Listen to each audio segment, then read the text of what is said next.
Our topic this morning is the power of obedience to unlock blessings. Sabihin nga po natin, the power of obedience to unlock blessings. Amen? So, our previous mga topics po natin, nalaman na po natin, we know that the Lord Jesus Christ Himself is the source of every blessings. And of course, if we are in Christ, we are living in the overflow. Wala na tayong hahanapin pa. Amen? Now, before we can experience that, living on the overflow or abundant life in Jesus, it is very important to us to obey. Amen? Sabihin mo nga sa katabi mo, tell your neighbors, obey. Sa likod mo, obey. At your back, obey. Amen. This abundant life and this overflow you can never experience unless you will obey the commandments of God. Amen? Without obedience, no blessings. No obedience, no blessing. No overflow, no abundant life. It is very useless if you don't even obey the commandments of God. Jesus said in book of John says, if you love me, you will obey my commandments. This shows that you are my truly disciples. If you obey His commandments. Amen? This is a very indication that we are disciples of the Lord Jesus Christ if we believe or if we obey His commandments. Amen? If we love the Lord, we will obey every commandments. Amen? So, once again, the power of obedience. Amen. Do you want to unlock the blessings in your life? Amen. Of course, everybody wants to unlock the blessings and everyone wants to experience the overflow in the believers. And of course, sabi niya sa Tagalog, ang sabi niya sa Tagalog dyan, ang kapangyarihan ng pagsunod upang mabuksan ang pagpapala ng Diyos. Ulitin nga natin. Ang kapangyarihan ng pagsunod upang mabuksan ang pagpapala ng Diyos. Maliwanag na siguro, may English na, may Tagalog pa. Anong gusto niyo? Arabic? Hallelujah. Wag na. Lalong baka maiba na. If we speak Arabic, maybe it will go other way. Okay, so our text verse this morning is found in Deuteronomy chapter 28, verse 1 to 2. Actually, ito po ay napasadahan ko na sa mga Bible studies. But I have some points or blessing or points, 5 points to these blessings. Now, we will read this Deuteronomy chapter 28, verse 1 to 2. Let us read it with understanding. Read po natin sa NIV po siya. Okay, 1, 2, 3. If you fully obey the Lord your God and carefully all the commands I give you today, the Lord your God will set you high above all the nations on earth. These blessings will come upon you and accompany you. Amen. It is very malinaw. It's very clear. He says here, if you fully obey. Fully means no reservations. Fully means wala ka na pong reservation. Amen? Fully means total surrender. Fully means totally obey. No complaints, no gargar. Amen? Mafi gargar. Lasam sida, lasam alatol. Amen? Now the Lord says, if you fully obey, who will obey? We will obey the Lord your God and give you today. Sabihin mo, today. Tell your neighbor, today. Not tomorrow. Amen. Today, God wants you to fully obey the Lord, your God, our God. Amen? Hallelujah. Sabihin mo sa katabi mo, kung ikaw ay susunod sa Diyos, pagpapalain ka. Amen. Praise God. Hallelujah. It is very clear instruction of the Lord that we must fully obey. Number one, fully obey. And number two, carefully follow all His commandments. Not some of His commandments, but all. Sabihin mo, all His commandments. Hindi po pwede yung, ito lang gusto kong sundin kasi blessing eh. Ito, the rest, I don't want to follow. I don't want to obey. This is the only commandments I wanted to follow. But the rest, kaliwali. No, the Lord says, you must be carefully follow all His commandments. Amen? Sinabi rin sa book of Joshua chapter 1 verse 8, Joshua chapter 1 verse 8 says there, do not let this book depart from you. Meditate it day and night so that, ito po yung pangako niya, so that you, ano sabi niya doon? Sabay po natin, so that you may observe to do according to all that is written in it. For then you will make your way prosperous, and then you will have good success. Wow. Too much blessing. Amen? Wajid blessing. Amen? Kaya nga po, ang sinasabi ng Panginoon, do not let this book depart from you, because the blessing is in His words. The blessing of God is to follow His word, is to obey His word. That's why He says, if you carefully observe according to do everything written in it, then you will be prosperous and successful. Amen. Do today. Amen. So the word if, it's a highlight that blessings depend on our willingness to obey God's commandments. Sabihin mo nga sa katabi, tell your neighbor, are you willing to obey God's commandments? Amen. Anong sagot niya? Sumagot ba? Did he answer? Wala. Again. Are you willing to obey God's commandments? O, anong sagot niya? What's the answer? Amen. Praise the Lord. Lagpakuhan natin ng Panginoon. Remember that God's promises are sure. Amen? Ang mga pangako ng Diyos, it is sure. If God says, He will do it. Amen? If God says, He will do it, but they often require our cooperation through faith and obedience. The Lord is willing to bless us. Amen? Because this is the will of God to bless us. If you are, sabi na dito, often if you are willingly to cooperate, if you are willingly to obey by faith and by obedience. Do you understand? Kung ikaw day gusto mo cooperate, anong Tagalog ng cooperate? Makisama, makipagtulungan. Amen? Or sumama, o makikooperate. Makiayon. Amen. Makiayon sa anong kagustuhan, kalooban ng Diyos, the Lord will bless you and His promises is sure. So, our obedience is based on our faith. Ang ating pong pagsunod sa ating Diyos is based on your faith.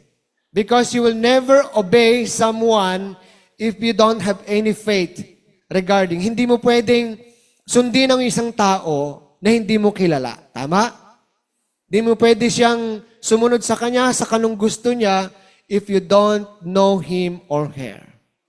You must know him about ano kanyang buhay, sino kaya ito, who is this, saan nanggaling to, for where these people came from, ano kayang trabaho nito, what his job, what his family background. Before I'm going to obey you, I must get to know you. Parang sa mag-asawa, getting to know each other. The more na magkasama kayo, the more you living in the same roof, the more you know each other. Right? Alam na alam mo anong ugali niya, sa pagtulog niya, the way she or he sleep, the way he or she ate, the way he or she sit and up, whatever. Kilala mo ang kasama mo. Kilala mo ba yung kasama mo sa katabi mo? Kilala mo ba yan? Do you know each other? No. Hindi lahat, di ba? Not everyone knows your brothers and sisters. Only God knows who is He. Tama? Kaya mahirap din po, sabi niya rito, ang promise ng Diyos, it is often requires cooperation. And through faith and obedience. So, what is the lessons in number 1?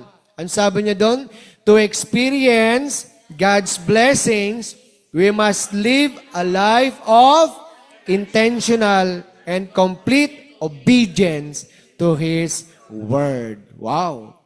Para daw maranasan mo yung God's blessings, we must live a life of intentional. Anong ibig sabihin ng intentional? Yung kailangan mong sadyain or sumunod. Man sinasadya mo na pagsunod. Hindi yung napipilitan na magsundod. Magsundod. Sumunod. Amen? So, sabi niya doon, intentional or you are willingly to complete obedience of His Word. Not resistant.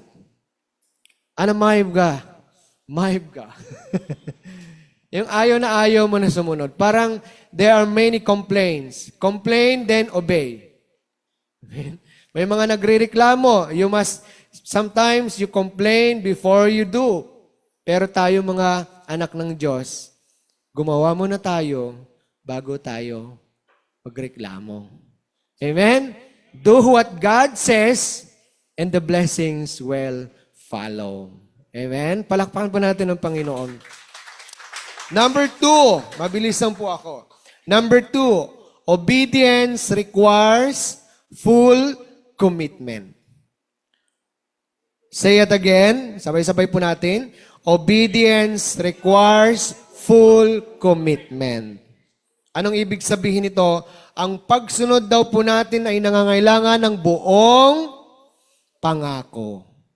Commitment. Tayo po ba ay committed sa Panginoon?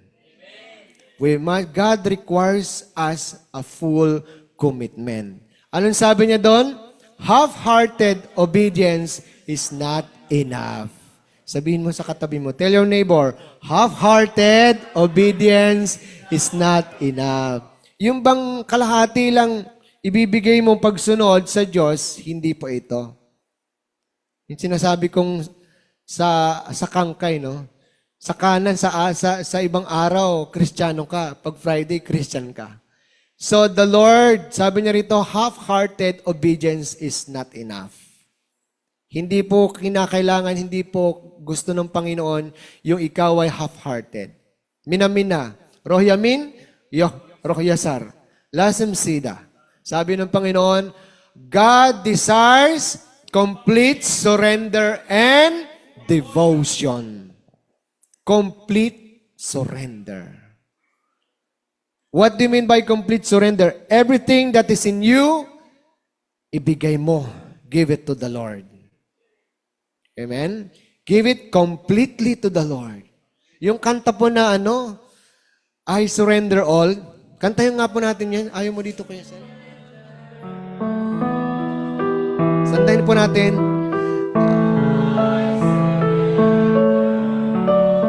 Amen. All to Thee, my blessed Savior, I surrender. One more time. All I surrender all. I surrender all. All to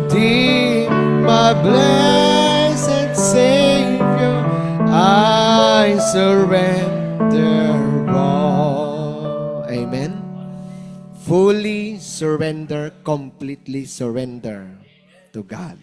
Not a half-hearted. Fully obey implies wholehearted dedication, not partial compliance. Hindi yung konti ito lang yung kaya kong sundin. Half-hearted, yung sinabi niyang fully obey implies wholehearted dedication. Anong tumutulo ba yan? Malamig? Nilalamig kayo ngayon. Okay? So, fully obey implies wholehearted, not half-hearted. Sabihin mo sa iyong katabi, wholehearted dedication. Amen. Hindi po partial compliance. Yung konti lang. Amen. True obedience goes beyond outward actions to encompass our thoughts, motives, and attitudes. So, ibig sabihin, ang totoo daw na pagsunod ay dapat merong action. Amen? Dapat may action tayo sa ating pagsunod sa Panginoon, hindi yung sanguso lang. Amen ka ng amen ngayon. Bukas, hindi mo naman sinusunod. Amen. Ang lakas mo mag-amen. Sa ilong dumadaan, sa church mo lang sinasabi. Pag uwi mo, nako, iba na. Iba na ka na. Iba ka na ngayon. Iba ka na pala ngayon. Amen. Dapat you must have a consistent obedient to God, His Word. Not just Friday or Sunday, but must be a wholehearted dedication and not a partial compliance. Amen. Yan po yung sinasabi niyan, requires full commitment. So, hindi ninais ng Diyos yung half-hearted obedience. Hindi po sapat yun. Tama? It is not enough. God desires or God requires you to complete surrender everything in you. Number 3. Mabilis lang ako, no? Number 3. Blessings are holistic and abundant. Sabihin nga po natin, blessings are holistic and abundant. Ang pagpapala daw po ng Diyos ay sagana. Ang sabi niya doon, obedience opens the door to a life of abundance. Say it again. Abundance. What else? Spiritually, emotionally, and materially. Amen. So, the Lord bless us hindi lamang po spiritual, kundi even materially, emotionally, or all the aspects of your life and all the areas of your life, the blessings of God are holistic and abundant. He can bless you in your entire life. He can bless you in all aspects of your life. Kayang-kaya tayong pagpalain higit sa iyong iniisip at inaakala. Kayang-kaya niyang pagyamanin ni ikaw higit sa iyong iniisip at inaakala. Ephesians 3:20, sabi niya doon, God is able to do exceedingly and abundantly more than we can ever think or ask for. Sabihin po natin, let us read the word.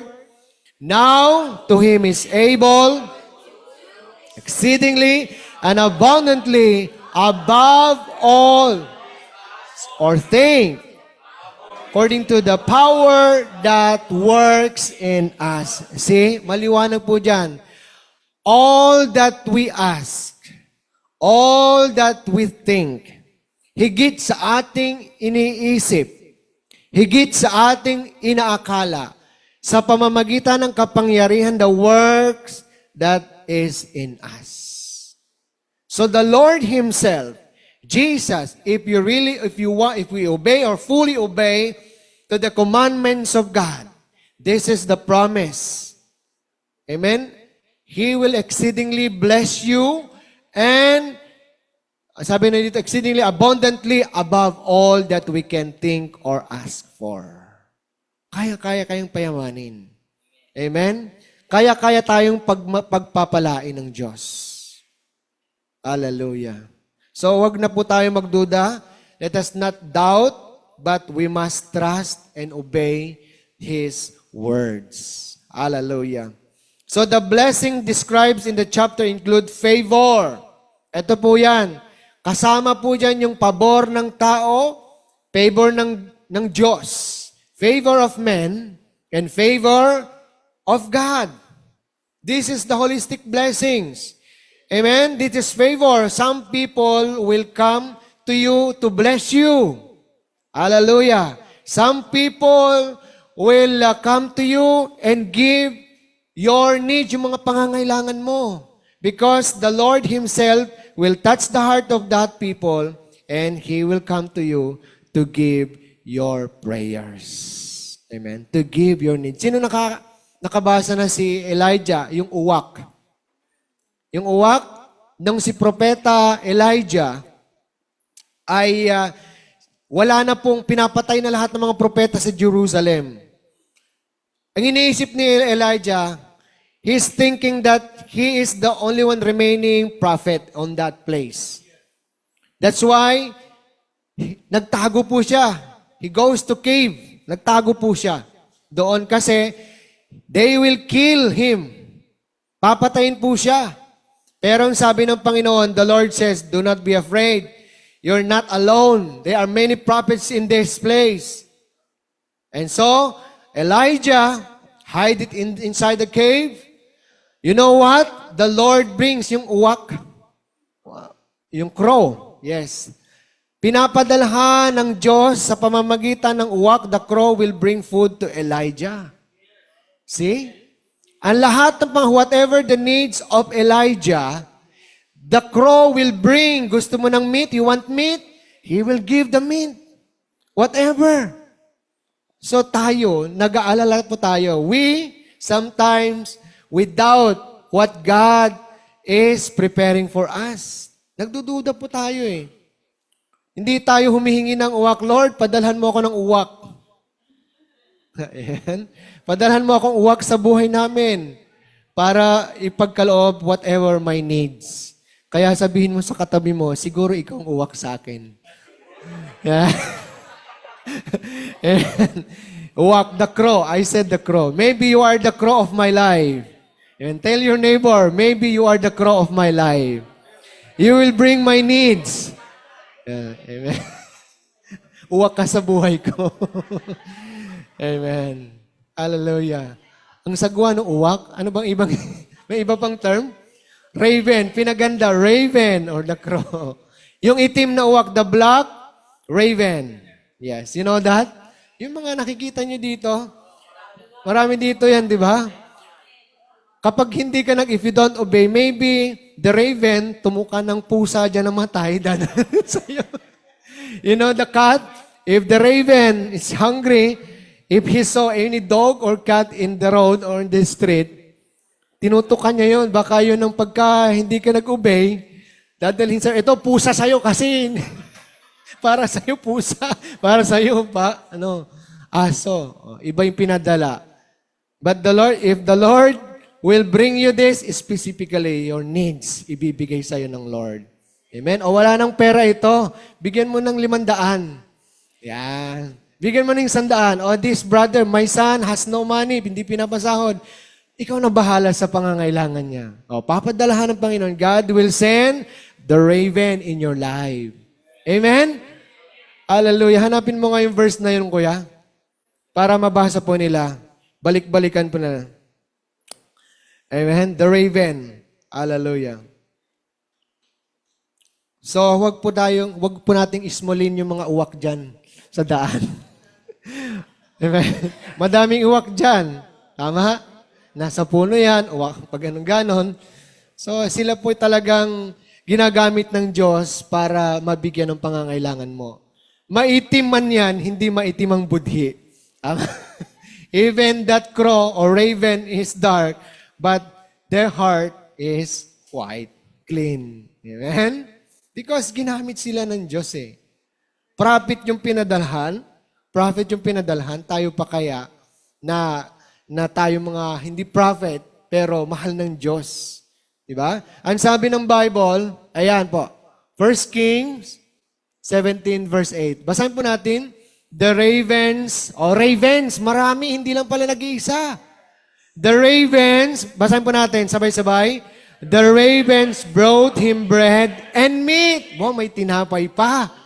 Buti noon walang kape. Upo ka na lang sa kuweba.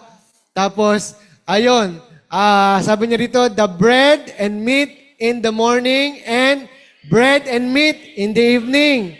And he drank from the brook. Wow. Kita nyo? Araw-araw, karne, di ba siya nagsawa doon? Hallelujah. Sometime water, the brook dried up because there had been rain in the land. Pero pinapainom pa rin siya ng Panginoon. Amen? Praise the Lord. Kaya nga po, sabi ng Book of Matthew, do not worry, for let us read with understanding.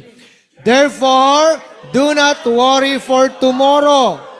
For tomorrow will worry about itself. Each day has enough trouble for its own. Ang Diyos nang bahala sa pangangailangan mo. Amen? You're thinking of tomorrow. Anong ulam natin bukas? Ano kayang mangyayari sa atin bukas? Wala na akong maisuot bukas. See? Do not worry for tomorrow. Hayaan mo yung bukas mo problema sa araw ng bukas. Today, sabi niya, each day has enough trouble of its own. Sa bawat araw, problemahin mo na lang yung araw na yun, hindi yung bukas. Kasi ang Lord ang bahala doon. The previous verse doon, Matthew 6:33, seek ye first the kingdom of God and His righteousness, and all these things shall be added unto you. Yan yun. Kaya nga sinasabi na doon, huwag mo alalahanin ang araw ng bukas. Sabihin mo sa iyong katabi, do not worry for tomorrow. For tomorrow, worry itself. Wala kang pera, bukas magkakapera ka. Number 4, sabi niya doon, God's commands are for our good. Ulitin pa natin, say it again. God's commands are for our good. Ang ating pong, sabi niya rito, ang utos ng Diyos ay para sa ating kabutihan. Hindi para sa Diyos ang kabutihan, kundi para sa atin naman yung pagsunod. Tama? Kung ikaw ay susunod, if you follow, sabi niya rito, God's commands are not restrictive. Hindi ito walang restriksyon ang pagsunod sa Diyos. Ay, ayaw kong sumunod kasi ganito, bawal. No. There's no restriction in God's commands. Amen? They are protective and lead to fulfilling life. Iniingatan ka ng commandments ng Diyos. The Word of God protects you from harm. The Word will lead you in the right path. The book of Psalms, the Lord is my light and my salvation. The Word is a lamp to my feet and a light to my path. Amen? This is the Word of God. The commandments of God is a light to our path, a lamp to our feet, that He will guide us into the right direction. The Word of God, the commandments of God will direct us to the right path if you fully command, if you fully obey. It will not restrict you. Hindi to bawal. No. God's commandments is for our own good. Sabihin nga po natin, of our own good. Sabihin mo sa katabi mo, para sa iyong kabutihan to, kapatid. Kaya sumunod ka. Huwag matigas ang ulo. Amen. Susunod ka lang. Amen. So, the requirement to carefully follow all His commandment is not about burdening us, but us to live a life aligned with God's will. Amen? Hindi po burden ang pagsunod. It's not a burden to follow, to serve the Lord. Nabibigatan ka magsunod? Hindi po. Sa anak ng Diyos, truly believers or sons of God, there is no reasoning or complain. Yes, Lord, yes, Lord, yes, yes, Lord. Amen. In God, always yes, Lord. Tama? Kantayin nga po natin. Sino nakakaalam ng yes, Lord, yes, Lord? 1, 2, 3. Yes, Lord, yes, Lord, yes, yes, Lord. Yes, Lord, yes, Lord, yes, yes, Lord. Yes, Lord, yes, Lord, yes, yes, Lord. Amen. Amen? Diba? Kanta pa rin. Hallelujah. Always a believer or a servant of God, always yes to the Lord in accordance to His God's will. Burden, nabuburden kapag sunod? No. It's not a matter for a true believer or Christian. Sunod lang, sabi ni Kuya Hil, sige lang. Tuloy lang. Nahihirapan man tayo, tayo'y tutuloy. Yung gantimpala, Kuya Sel, ang gantimpala natin kapag tayo ay susunod sa Panginoon.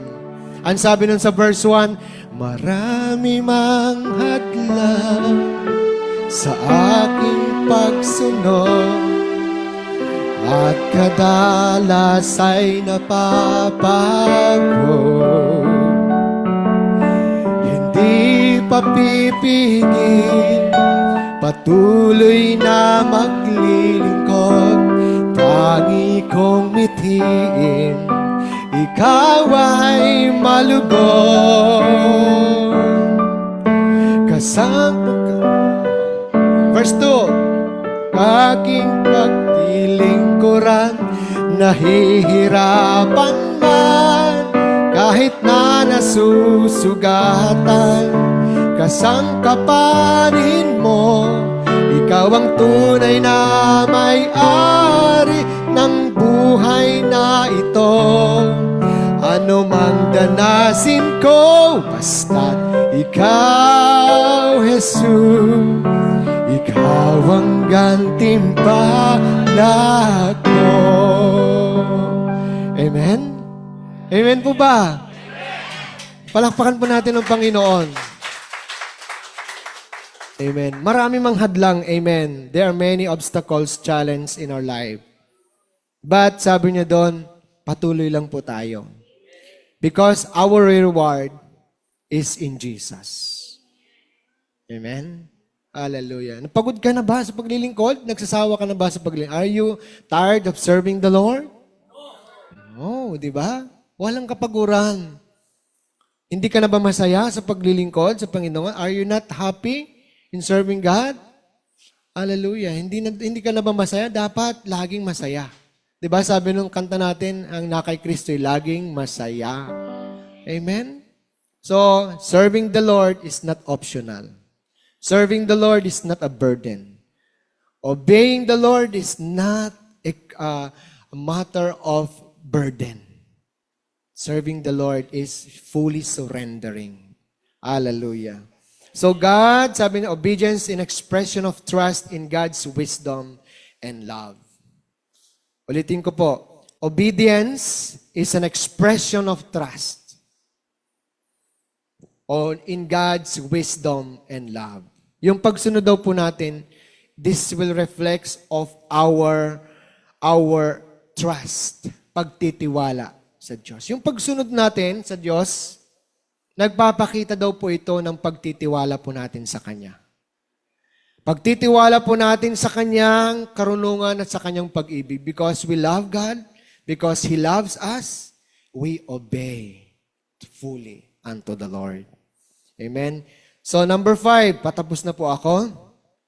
Number 5, God's blessings are generational. God's blessings are generational. Anong ibig sabihin po nito? Ang mga pagpapala ng Diyos ay naipapamana. To generation, if you are fully obeying the Lord your God today, and carefully follow the instruction of God, these blessings will come to generation. Amen? Hallelujah. Though, sabi na dito, our obedience can set the foundations for blessings on our families and our communities. Si Abraham, pinagpala po si Abraham, tama? Amen? Si Abraham, minana po natin ang pagpapala na kay Abraham hanggang sa ating pong generation, in our generations. So, Sabi niya rin doon, our obedience can set the foundations for blessings on our families and communities. So, if you fully obey the Lord, the blessings will also benefit sa ating family. Benefits into our families, benefits in our community, benefits in the church. And all the benefits of the cross ay mapapasa atin. Amen? Yung si Jesus, the book of Philippians chapter 2, ang sabi niya doon, ay even to the death, Jesus obeyed. Basahin po natin, Philippians chapter 2, verse 8. And being found in appearance as a man, he humbled himself by becoming obedient. Again, becoming obedient to death.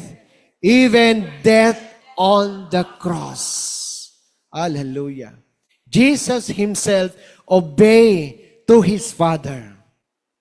So Jesus set an example for us to obey. Even to the death on the cross. The same thing as Christians, we must obey in order for us to benefit all the benefits of the cross, the healing, restoration, blessing, abundant life, everything. Hindi si Jesus ang nakinabang. Ang nakinabang tayo. It is not Jesus himself who benefited. It is us. Tayo. Hindi ba kayo magalak doon? Hindi ba kayo natutuwa doon? Namatay siya para sa atin, para ikaw ay mabuhay. He died for us, for you to live. Because of His richness, yung glory, pinayaman ka. Binigyan tayo ng buhay. Binigyan tayo ng pagpapala ng Diyos. All the benefits of the cross sa atin napunta. Tayo nag-benefits. All the Lord requires us to fully obey na lang. Sumunod na lang tayo. Amen po. Mahirap bang sumunod sa Panginoon? Naku, tahimik na. Sabi ko na nga ba eh. Amen. Aminin po natin, hindi po tayo nakakasunod. Not all of us can fully obey in the Lord. Pero sabi ko nga, we strive to obey. Sinisikap po natin as makasunod sa Panginoon. Tama? Kaya nga po tayo nagpapatuloy sa Panginoon because nothing in us perfect. We're not perfect. We're still in the process of transforming us. We're still in the process of changing us. Amen?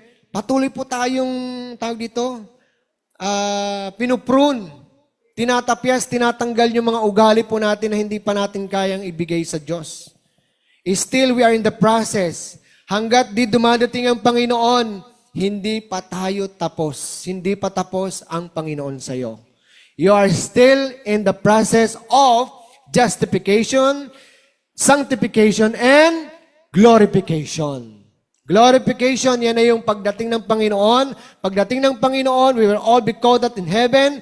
At kapag nandun na tayo, our body will change heavenly bodies. Doon pa lang tayo maging perfect. Amen? Hallelujah. Palakpakan po natin ang Panginoon.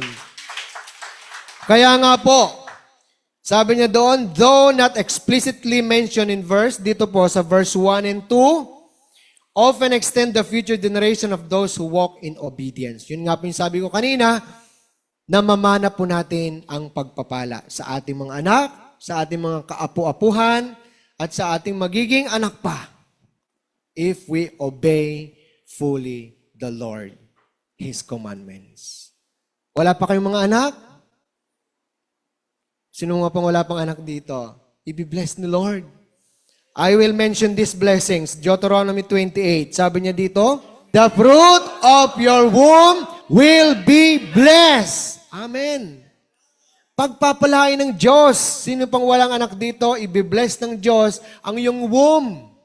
Ang iyong bahay, sinapupunan. Bahay bata. Yan.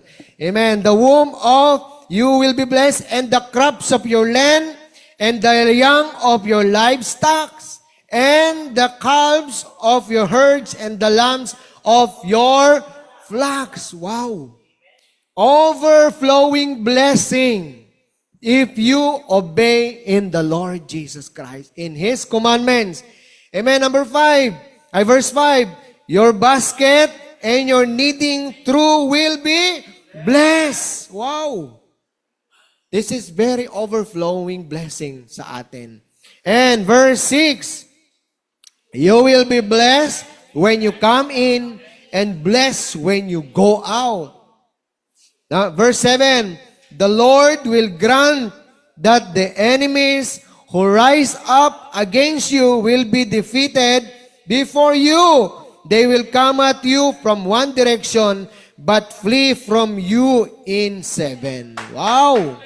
The Lord's protections is in you, is in us, in your coming and in your coming out. 12 hanggang 14. Basahin po natin loud and clear.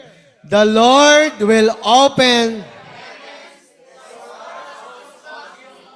to send rain on your land in season to bless you all the works of your hand. You will lend to many nations, but will borrow from none. The Lord will make you the head and not the tail.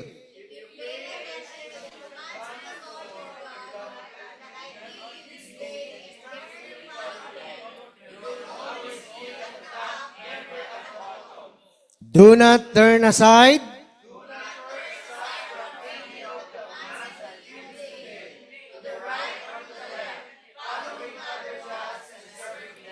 That is warning.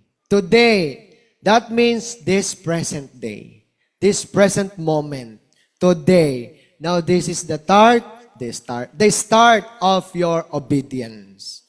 Because, sabi niya doon, do not turn aside. Sabihin mo yan, do not turn aside from the commands I give you today. Today. Now. Liyom, maafi bukra, liyom, lazam liyom. Sa? Aywa. Kaya nga sa verse 1, if you, balik-balik ko lang to, no? Gusto ko lang kasing i-emphasize. I give you, if you fully obey the Lord your God and carefully follow all His commandments, I give you today. Today. Today. Amen. Ngayon na. Ngayon daw. Ngayong araw na to. Kaya, remember, this is a warning if you do not obey His commandments.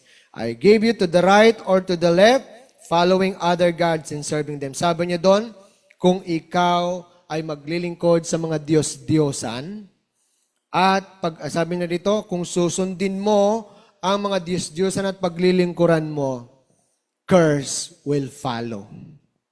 Amen? Curse will follow. Susumpain ka ng Diyos kung ikaw ay tatalikod sa Panginoon. In any blessings of obedience, there's also consequences of your sin. Amen? Kapag tatalikod ka sa Diyos, curse be upon you. Amen? Kaya, saan pa tayo pupunta? Saan pa tayo pupunta? To whom where we go? To whom we will obey? The Lord. Amen? Amen? Amen. Ito po yon. Some of the curses for disobedience. Ito po. Sabi niya rito, verse 18. Verse 18 ng 28. The fruit of your womb will be cursed. Hindi ka magkakaanak. Kahit anong trabaho nyo pa, hindi ka pa rin pagpapalain because you are disobedient to His commandments. Yes, you are praying for children, you are praying for kids, but kung meron isa sa inyo disobedient or something na gumagawa ka ng hindi tama sa Diyos, mananatili ang curse. That curse will be lifted kung ikaw ay susunod sa Diyos. Amen? Consequences po yan. And sabi niya dito, kaya marami pong mga gusto magkaanak, pero hindi pa nagkakaanak. 10 years, 5 years, 10 years, hindi pa rin. Because there is something wrong. It's either ito po ay health condition, pero everything, kayang-kaya ng Diyos. Everything, nothing is too hard for God. Amen? Sabi ng Jeremiah 32:27, I am the God who created all flesh. Nothing is too hard for me. Kaya anong health condition mo, ang Diyos pa rin ang may kaya, makagawa, makamagbigay sa'yo, magkaloob sa'yo ng blessing ng anak mo. Amen? Jeremiah 32:27. Kaya po, we must obey and trust the Lord with all our heart. Fully obey. Amen. Basahin po natin. I am the Lord, the God of all mankind. Is anything too hard for me? Kayang-kaya ng Diyos. Nothing is too hard for me. With God, nothing is impossible.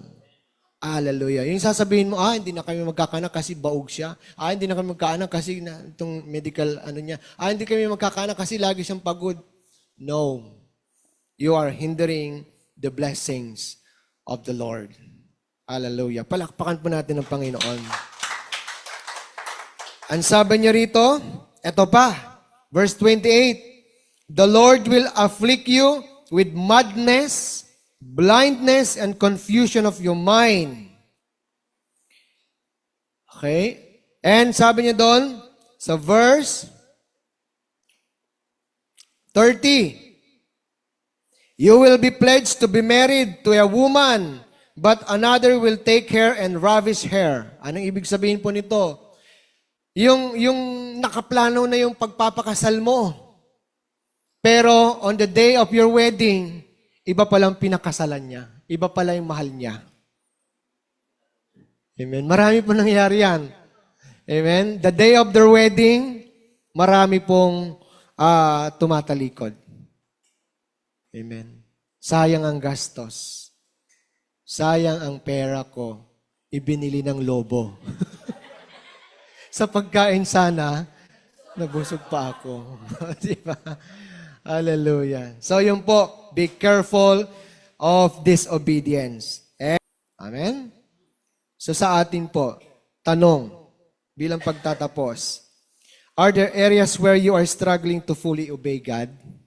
May mga buhay ba, may mga areas ba ng buhay mo na nag-struggle ka na sumunod? Meron, siyempre. Amen? There are some areas in our life that we are struggling to fully obey God. At yun ang i-deal mo ngayong araw na ito. These questions, you must deal it today.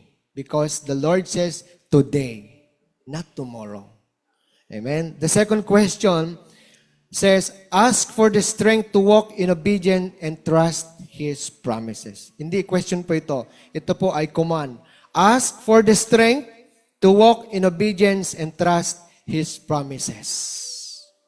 Hilingin mo ngayon sa Panginoon, panalangin mo ngayong araw na ito, na sabi niya, humingi ka ng lakas para sumunod o lumakad sa Kanya at magtiwala sa Kanya mga pangako. And last, ito yung pagkilos mo, we need action. We need action. Identify one step you can take this day to align your life more closely with God's Word. Identify in the areas of your life. Examine your life.